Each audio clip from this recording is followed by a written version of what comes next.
Buena gente, ¿cómo andan? Bueno, estoy acá porque empecé a leer la Biblia en un año y estoy absolutamente fascinada y creo que todos lo tendrían que hacer. Realmente es una cosa que está cambiando mi vida, está cambiando mis mañanas, está cambiando absolutamente todo. Después de muchos años de leer mucho desarrollo personal y volarme la cabeza, pero ni tanto con muchos libros, este año decidí y dije lo voy a hacer y voy a leer la Biblia en un año. Pero no solo leer la Biblia como un checklist y hacerlo y marcar que ya lo hice, sino leer, entender, procesar, ver qué me quiere decir y realmente está siendo muy actual. Hace unos años aprendí que la Biblia es más actual que el diario de mañana y no puede ser más real porque realmente me vuela cada día sus enseñanzas y cómo cada día las cosas que leo tienen que ver con lo que está pasando en mi vida. Realmente es algo que recomiendo demasiado y que siento que puede ser muy fructífero si lo hacen. Entre el entrenamiento y leer la Biblia todos los días y orar, creo que con eso ya puedo irme a dormir, tipo, ya aprendí lo que tenía que aprender hoy, ya me puedo ir, listo, ya terminó el día por hoy para mí, de tan poderoso que es. Así que bueno, eso como para empezar, como para decir por qué estoy haciendo esto, porque siento que en los reels de un minuto y medio muchas veces no llego a expresar el mensaje que quiero y lo que realmente me vuela. Entonces decidí hacer un video de YouTube corto cada día como para expresar qué es lo que estoy leyendo hoy. Estoy leyendo un plan de 365 días en la Santa Biblia en la aplicación del celular y solita nomás como que te ordena el antiguo y el nuevo más un devocional que es todos los días muy poderoso. Así que bueno, empezamos. Pues ya fue pasando casi todo el mes de enero. Estamos hoy en 26. Ya leí todo Génesis. Me hubiera encantado empezar a hacer esto quizás para leer Génesis, porque realmente es la base, es de donde parte todo. Pero bueno, haré uno que otros videos de Génesis enfocándome en lo que yo quiero dejar plasmado. Por ahora vamos a hablar de Éxodo y de Mateo. El final de Mateo, ya estoy en el final. Todo enero fue de leer Génesis y Mateo.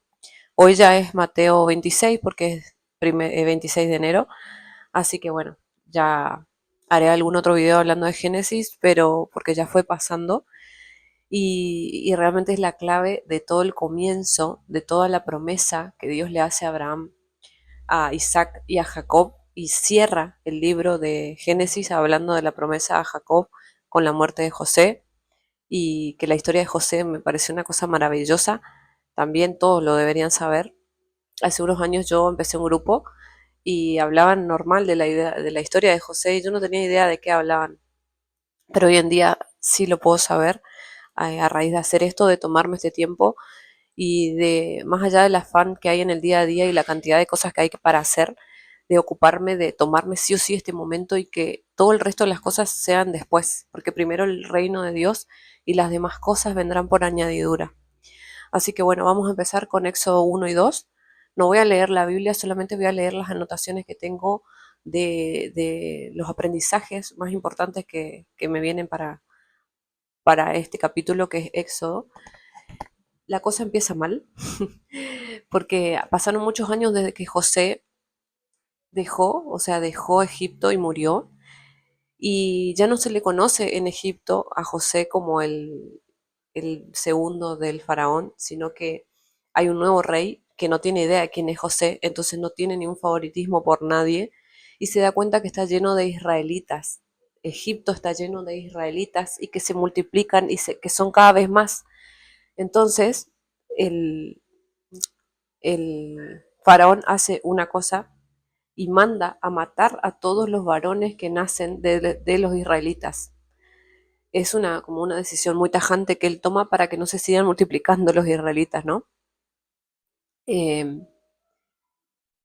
Sube al poder un nuevo faraón, entonces no tiene ni idea de quién era José ni lo que hizo. Este faraón ve que los descendientes de Jacob se multiplican y le da pánico que se vuelvan poderosos y se rebelen. Entonces los esclaviza. Esto es clave, porque mucho tiempo, si recién estás empezando o nunca leíste la Biblia, yo siempre sabía que había esclavos y que en algún momento salen gracias a la promesa de Dios y gracias a los 40 días en el desierto y toda esa cosa famosa. Pero yo no sabía por qué estaban esclavizados, no tenía idea. Entonces, se les dice israelita porque en un momento Dios le cambia el nombre a Jacob y le pone Israel. Entonces todos los descendientes de Jacob son los israelitas. Cuando Jacob murió dejó más o menos 70 descendientes y esto así empieza el éxodo. 70 descendientes de Jacob, hijos y nietos que se empezaron a sobremultiplicar Egipto. Llenaron Egipto los israelitas. No eran egipcios, vale la aclaración.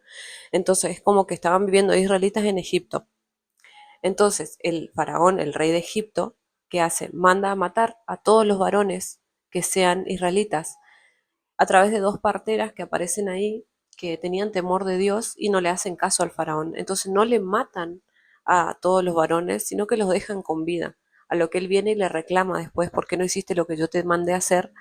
Y ellas dicen que las mujeres israelitas eran fuertes y vigorosas y tenían los hijos antes que ellas pudieran servirlas, entonces eh, no les daba el tiempo para matar a los niños varones, pero ellas en realidad tenían temor de Dios.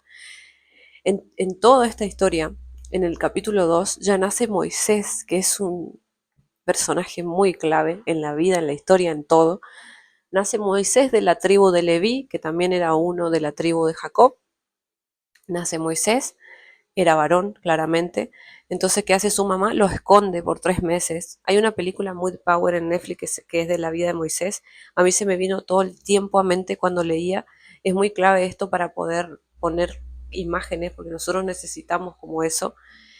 Entonces, cuando nace Moisés, la mamá que hace a los 3 meses lo deja fluir en el río con una canastita, ¿sí? Y lo encuentra una mujer, lo encuentra la hija del faraón. Entonces, ¿qué hace? Ella lo agarra y a todo esto la hermana de Moisés estaba mirando todo lo que pasaba desde lejos, claramente, porque nadie tenía que saber que ese hijo era israelita. Y cuando lo encuentra, ella aparece la hermana en acción y le dice a la griega, eh, si querés te consigo a alguien para que pueda amamantar a este niño y le lleva con su mamá, con la mamá del bebé estratégicamente. Así que recién cuando crece, eh, ella le toma como hijo realmente a Moisés y para que no le maten fue como toda esta estrategia, ¿no?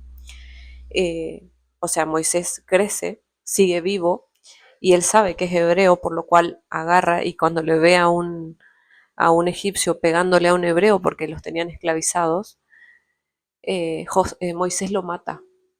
Moisés le mata al egipcio y pensó que nadie lo vio, pero sí lo vieron. Entonces, ¿qué pasa? Cuando él se entera que sí lo vieron, huye del país para que no lo maten, pues el faraón ya le estaba esperando para matarle. Bueno, eso es todo como un resumen, que la hija le encuentra, que pasó todo esto, le mata al egipcio y tiene que huir al desierto de Madián. El capítulo termina con un momento clave, los israelitas desesperados por la esclavitud claman a Dios y el texto dice, Dios oyó sus quejidos y se acordó de su pacto. Esto es clave porque el pacto es que Dios les va a sacar de la esclavitud, pero todavía recién está empezando la historia de Moisés. Entonces hay un llamado, hay un elegido, hay algo que Moisés tiene que hacer. Entonces yo uso ChatGPT para preguntarle una explicación bajada a tierra de la Biblia muchas veces cuando hay cosas que no sé y quiero entender. Y le pregunto a ChatGPT, ¿Moisés era un ungido y le dio un ataque de bronca? O sea, me vuela la cabeza como, a pesar de ser ungido, a pesar de tener la mano de Dios ahí, sos un ser humano y te va a seguir agarrando estas cosas. O sea, sos un ser humano y te vas a enojar, vas a tener emociones que no te gustan, pero vas a tener que atravesar eso para ser mejor. Y me responde, esa es la parte más humana y cruda de la historia. Aunque Moisés estaba destinado a ser un ungido, un elegido, Éxodo 2 todavía no había recibido su nombramiento oficial Moisés, o sea, recién está empezando. Entonces él actuó por su cuenta. ¿Qué hace? Le ve al egipcio maltratándole al hebreo y toma justicia por mano propia, lo cual nunca nos lleva a buen puerto a ningún ser humano, ¿no? Entonces él busca hacer justicia a su propia manera. Moisés no esperó una señal, reaccionó. En lugar de ser visto como un héroe, fue rechazado por sus hermanos y terminó huyendo por su vida. Éxodo 2 nos muestra que ser un elegido no te hace perfecto, ni te da permiso para usar la violencia. Después, Moisés tuvo que pasar 40 años en el desierto, domando ese carácter, ¿no? Y aprender que el libertador no es él, sino Dios. Esto a mí me huele la cabeza porque a veces tardamos tanto en entender esto, que mientras más rápido lo entendamos, más rápido vamos a poder conseguir más cosas en la vida o quizás vivir con un corazón más en paz. Yo hay muchas cosas que quiero hacer, muchas cosas que quiero lograr, muchas cosas que tengo en mente, también tengo un bebé, tengo un esposo, tengo una casa, o sea, son muchas cosas, pero realmente empezar a leer la Biblia me hizo empezar a entender cosas de otra manera y ver cómo Dios trabaja en las personas a través de la Biblia. Y lo que más me vuela la cabeza es cómo la mujer, el rol de la mujer en la Biblia, que es algo que también voy a estar hablando acá. Y empezamos con el papel de Séfora. Moisés conoce a Séfora en el capítulo 2 de Éxodo. Séfora va a ser una mujer que va a ser clave en la vida de Moisés y Moisés es un ungido. Entonces, en un tiempo atrás escuché que las mujeres, los hombres van a Dios, como Moisés va a ir a la montaña a hablar con Dios, pero Dios viene a las mujeres porque sabe que están ocupadas con otras cosas, están en la casa, están con los quehaceres, con la comida, con los hijos. Entonces Dios viene a nosotras, pero también tenemos que dejarle pasar a nuestra vida. Bueno, la segunda parte de hoy es Mateo 26, que bueno, ya está terminando Mateo, ya estamos en la parte de la última cena, que Jesús estaba por ser entregado para la crucifixión. Y no sé si vieron la serie de Chosen, pero también es clave para ponerle imágenes a todo esto, aunque muchas cosas no son literalmente lo que dice en la Biblia, nos da una muy buena perspectiva para poder ver cómo fue la historia narrada y realmente ponerle imágenes, que a veces nos queda mucho más. Yo, a medida que voy leyendo, ya vi toda la serie, Los Elegidos es en español de Chosen, eh, nos va poniendo un poco de imágenes a la historia y yo otra vez que fui leyendo Mateo me fui acordando de cada parte y nada, te hace recordar mucho más fácil también para aprender cómo fue realmente la historia. Entonces Mateo 26 es como el detrás de escena y el inicio del clímax de la vida de Jesús. Es un capítulo largo donde pasa de todo. Hay una cena con amigos hasta una traición dolorosa. Y bueno, la primera parte habla de la mujer que roció perfume sobre los pies de Jesús y todos lo vieron como un desperdicio, pero Jesús dijo que iba a quedar por el resto de la historia de esta mujer que le está preparando el cuerpo para la sepultura con perfume. Era un perfume carísimo en ese tiempo y como que los discípulos quedaron aterrados y él les dijo que eso podrían haberles dado a los pobres. Eh, Ellos le dijeron esto podíamos haberlo dado a los pobres y él dijo que pobres va a haber, pero que él no va a estar más. Entonces como te vuela un poco la cabeza esa parte. Después pasamos a la parte donde hay un complot para entregar a Jesús.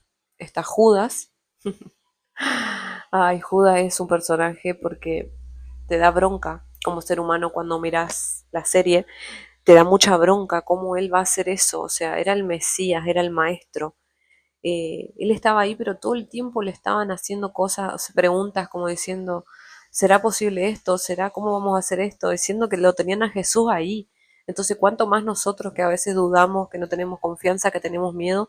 Y si nosotros no lo tenemos a Jesús acá, pero lo tenemos a través de la palabra y podemos aprender de los errores que han vivido los discípulos. Entonces Judas fue con los principales sacerdotes y les dijo como que qué le iban a dar a cambio de que él traicionara a Jesús. Y Jesús en la última cena dice eh, que uno de ustedes me va a traicionar y todos se miran tristes y dicen, ¿seré yo, Señor? Y Judas sabía que era él, ¿no? Y Jesús sabía que era él, pero hasta Judas fue parte del propósito de Jesús. Y eso es lo que muchas veces hablamos con mi esposo. O sea, si no hubiera existido Judas, se hubiera hecho de otra manera, porque Jesús tenía que morir para redimir los pecados de la humanidad. Y en este contraste que se hace todo el tiempo en el plan que estoy leyendo, se lee el antiguo y el nuevo, y todo el tiempo yo pido también eso, le pido a ChatGPT a veces ayuda en el sentido de ayudarme a conectar las historias, y es muy poderoso y te recomiendo hacerlo porque realmente te muestra cómo el Dios que en su momento era muy recto, justiciero, y hasta a veces parece que castiga en el antiguo, en el nuevo nos muestra a Jesús una cara de misericordia y de gracia, que es la que tenemos hasta el día de hoy y que gracias a este nuevo pacto que él pronuncia en este capítulo, en el capítulo 26 de Mateo, dice, este es mi cuerpo y esta es mi sangre que será entregada por ustedes para perdón de sus pecados. Hagan esto en conmemoración mía, todos sabemos esa frase, ¿no? Eh, él está dejando el nuevo pacto, que es esto, a que a través de su sangre nosotros tengamos acceso al Espíritu Santo y a una relación más íntima con Dios, no como en el Antiguo Testamento se ve todo el tiempo como esta lejanía con Dios, como que solo algunos eran ungidos y elegidos, ¿no? Eh, bueno, llegan a la fiesta de la cena del Señor y él dice que su tiempo está cerca, que había uno que le iba a traicionar y dice, más hay de aquel hombre por quien el Hijo del Hombre es entregado. Bueno le fuera a ese hombre no haber nacido. Es como que Jesús ya sabía y Judas ya sabía y era súper triste esa parte, pero hasta Judas tenía un propósito, hasta él, y dice que Judas se suicidó. Yo creo que no pudo soportar la presión, si eso es cierto, ¿no? Porque no sabemos con certeza si eso es cierto. Bueno, Jesús tomó y dijo, esto es mi sangre del nuevo pacto. Después, en la segunda parte del capítulo, Jesús anuncia la negación de Pedro. Yo esto no puedo creer, porque si viste The Chosen o si no viste, te recomiendo verla desde el fondo del corazón. Yo te prometo que te va a fascinar. Al principio es un poco aburrido. El primer capítulo sobre todo es aburrido, no te da ganas de mirar. Eso ya te lo aviso. Pero si continúas, te va a motivar. Eh, bueno, Jesús le dice a Pedro que hasta él le va a negar 3 veces. Y Pedro le dice, aunque me sea necesario morir contigo, no te negaré. También es como Pedro era uno de los que estaba siempre con él. Es más, Jesús le llamó a Simón Pedro y era uno de los protagonistas de esta historia, diría yo. Y le pidió incluso después de eso a Pedro y a Juan y Santiago que le acompañen a él a Getsemaní. Esto también me voló la cabeza. Yo todo me voló la cabeza. Getsemaní significa, eh, a ver dónde era, prensa de aceite, y describe perfectamente la presión psicológica y espiritual que Jesús vivió ahí. Claramente Jesús no va a la muerte con una sonrisa, siente tristeza de muerte, busca compañía, le pide a Dios que pase de mí esta copa, pero que se haga tu voluntad, no la mía. Wow, o sea, yo cómo me voy a quedar con esto, necesito compartirlo. Él muestra su humanidad pura en este versículo. Realmente él dice, si es posible que pase de mí, por favor, como diciendo, si tengo que que no sufrir para esto, pero que se haga tu voluntad. Y como era la voluntad de Dios, Jesús tenía que ser castigado y todo lo que ya sabemos, y es recordado hasta el día de hoy por esa historia tan fuerte de dolor y de entrega y de misericordia. Él no quería sufrir, nadie quiere sufrir, todos somos seres humanos y nadie quiere sufrir, pero que se haga tu voluntad es tan poderoso porque muchas veces nosotros queremos hacer nuestra voluntad, no la de Dios, y no queremos sufrir. Entonces, ¿qué hacemos? Nada, dejamos para después, seguimos postergando nuestra vida, nuestras relaciones, aguantando cosas que no tenemos que aguantar o tolerando cosas que Dios no nos mandó a aguantar, pero que nosotros como seres humanos elegimos cargarnos. Y sí, Él dice cargar tu cruz, pero también fíjate qué decisiones estás tomando para que esa cruz sea más leve, ¿no? Yo siempre hablo del cambio, de la transformación y de realmente hacer algo al respecto cuando estás mal o cuando estás incómodo, sufriendo. Esta parte yo lo llevo mucho al contraste porque él le dijo que se haga tu voluntad. O sea, él tenía que pasar por ese dolor. Y muchas veces Dios nos está preparando y nos está disciplinando para algo mayor, por eso tenemos que atravesar este dolor. Pero atravesar este dolor con propósito no es lo mismo que hacerlo aguantando, como, ay, bueno, que sea lo que Dios quiera. Él no dijo, y bueno, ¿qué le voy a hacer? Esto tengo que hacer. No, él estaba cumpliendo la voluntad de su padre. Y eso es un acto de confianza. Él sabía que esto era para un propósito superior y sería recordado por miles de años después por esta acción. Entonces, él llora, de vuelta, vemos a un Jesús humano que no quería sufrir, que era hombre, que él podía hacer cosas para no sufrir, pero elegía hacerlo por un propósito superior. Y bueno, esto de Getsemaní me voló, o sea, prensa de aceite, él estaba siendo probado ahí, apretado, ¿no? ¿Cuántas veces somos apretados así, pero decimos, nada, esto no es para mí, o así no, ya fue, que sea lo que Dios quiera, ¿no? Bueno, creo que eso es más que eso, una locura. El beso del amigo, esa parte me faltó. Judas le traiciona a Jesús en este capítulo, todo pasa un montón en este capítulo.